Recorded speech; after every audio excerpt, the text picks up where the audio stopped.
Hello दोस्तों, ARG educational journey में मैं अभिषेक आपका स्वागत करता हूं। आज मैं आपके लिए लेकर आया हूं हिंदी साहित्य के आधुनिक काल का एक महत्वपूर्ण टॉपिक प्रगतिवाद, जिसमें हम अध्ययन करेंगे प्रगतिवाद का अर्थ, प्रगतिवाद की समय सीमा और प्रमुख प्रगतिवादी कवि, प्रगतिवादी काव्य की प्रवृत्तियां और प्रगतिवादी काव्य के महत्वपूर्ण तथ्य। तो चलिए शुरू करते हैं। सबसे पहले हम पढ़ते हैं प्रगतिवादी काव्य का अर्थ। जिस प्रकार प्रगति शब्द का अर्थ होता है आगे बढ़ना, उसी प्रकार जो विचारधारा राजनीति के क्षेत्र में साम्यवाद या मार्क्सवाद कहलाती है, वही साहित्यिक क्षेत्र में प्रगतिवाद के नाम से जानी जाती है। साम्यवादी विचारधारा के अनुसार समाज को दो वर्गों में बांटा जा सकता है, एक तो शोषक वर्ग और दूसरा शोषित वर्ग। शोषक वर्ग में किस किस को माना है? तो इस वर्ग के अंतर्गत पूंजीपति, मिल मालिक, उद्योगपति और जमींदार आते हैं, जो गरीबों और मजदूरों का शोषण करते हैं। दूसरा वर्ग माना गया है शोषित वर्ग। शोषित वर्ग में गरीब, मजदूर, किसान और श्रमिक आते हैं, जिनका शोषण किया जाता है। प्रगतिवादी कविता इसी शोषण का विरोध करती है। प्रगतिवाद का अभिप्राय उस साहित्यिक आंदोलन अथवा वाद से है जिसमें मानव को उसकी यथार्थ दशा से अवगत कराने के उपरांत प्रगति अथवा उत्कर्ष की प्रेरणा दी जाती है। इसका उद्देश्य साहित्य में यथार्थवाद की स्थापना करना था। अब हम पढ़ते हैं प्रगतिवादी काव्य की समय सीमा। हिंदी काव्य में प्रगतिवाद का प्रारंभ 1936 ईस्वी में हुआ, लेकिन इस काव्य प्रवृत्ति का काल सन 1938 ईस्वी से 1943 ईस्वी तक स्वीकार किया जाता है। वे कवि जिन्होंने साम्यवादी विचारधारा से प्रभावित होकर काव्य रचना की, उन्हें प्रगतिवादी कवि कहा जाता है।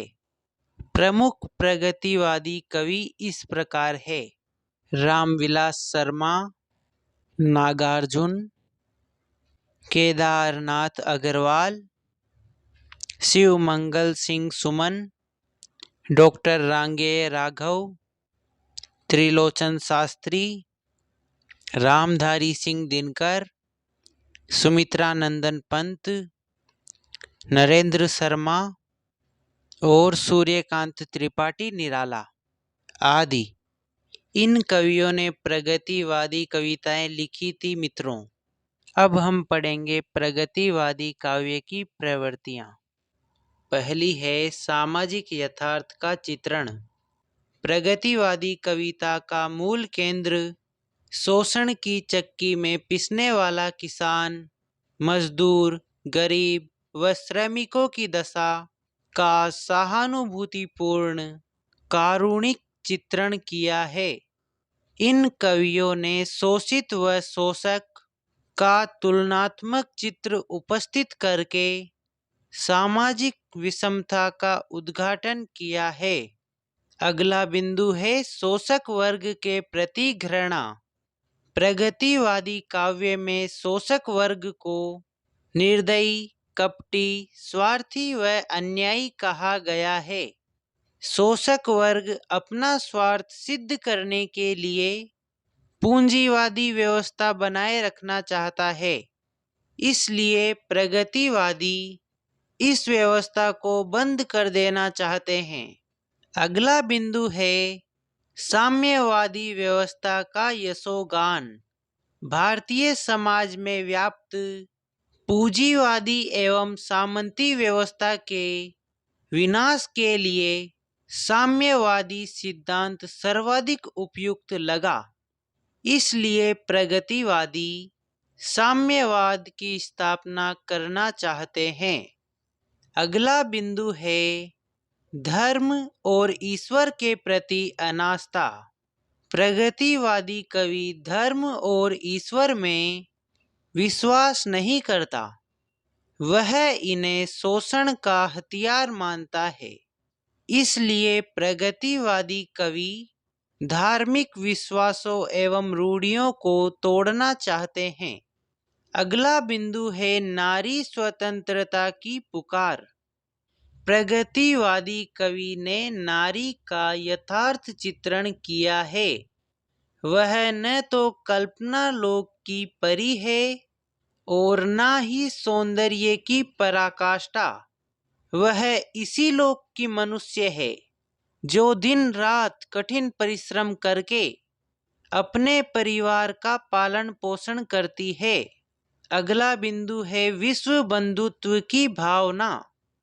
प्रगतिवादी कवियों ने भारत में स्थापित पूंजीवाद तथा साम्राज्यवाद का विरोध करते हुए अपने राष्ट्र प्रेम का परिचय दिया। अगला बिंदु है क्रांति का आह्वान। प्रगतिवादी कवियों ने शोषण के विरुद्ध आवाज उठाई।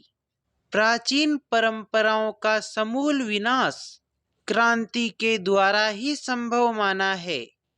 वे चाहते थे कि पूंजीपतियों के गगनचुंबी महल ढहकर मिट्टी में मिल जाए और सबको न्याय मिले, इसलिए क्रांति होना आवश्यक बताया है।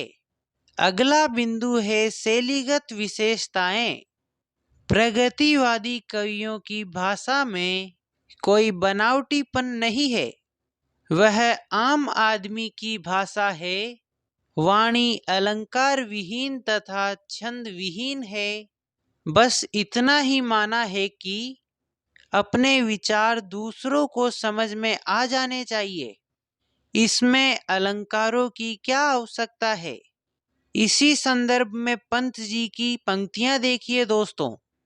तुम वहन कर सको जन मन में मेरे विचार, वाणी मेरी चाहिए तुम्हें क्या अलंकार। चलिए दोस्तों, अब हम पढ़ते हैं प्रगतिवाद के कुछ महत्वपूर्ण तथ्य जो कि कई परीक्षाओं में बार बार पूछे जाते हैं। तो पहला प्रश्न है, प्रगतिशील लेखक संघ की स्थापना कब और कहाँ हुई। इसका आंसर है सन 1935 ईस्वी में पेरिस में। अगला प्रश्न है, भारतीय प्रगतिशील लेखक संघ की स्थापना कब हुई। इसका उत्तर है सन 1936 ईस्वी में। अगला प्रश्न है, भारतीय प्रगतिशील लेखक संघ के प्रथम अधिवेशन की अध्यक्षता किसने की। इसका उत्तर है मुंशी प्रेमचंद्र ने। अगला प्रश्न है, भारत में प्रगतिशील लेखक संघ का प्रथम अधिवेशन कहाँ हुआ था। इसका उत्तर है लखनऊ में। अगला प्रश्न है, प्रगतिवाद के आदि प्रवर्तक कौन है। इसका उत्तर है कार्ल मार्क्स। अगला प्रश्न है, राजनीति में जो मार्क्सवाद है, साहित्य में उसे क्या कहते हैं। इसका उत्तर है प्रगतिवाद। अगला प्रश्न है, भारतीय प्रगतिशील साहित्य ने कौन सा नारा दिया। इसका उत्तर है कला संसार को बदलने के लिए। अगला प्रश्न है, कबीर के बाद हर विध्वंसकारी और जन विरोधी शक्ति को सर्वाधिक खुली चुनौती देने वाले साहित्यकार कौन हैं? इसका उत्तर है नागार्जुन।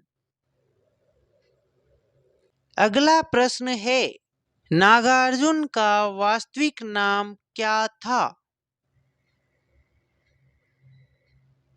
इसका उत्तर है वैद्यनाथ मिश्र।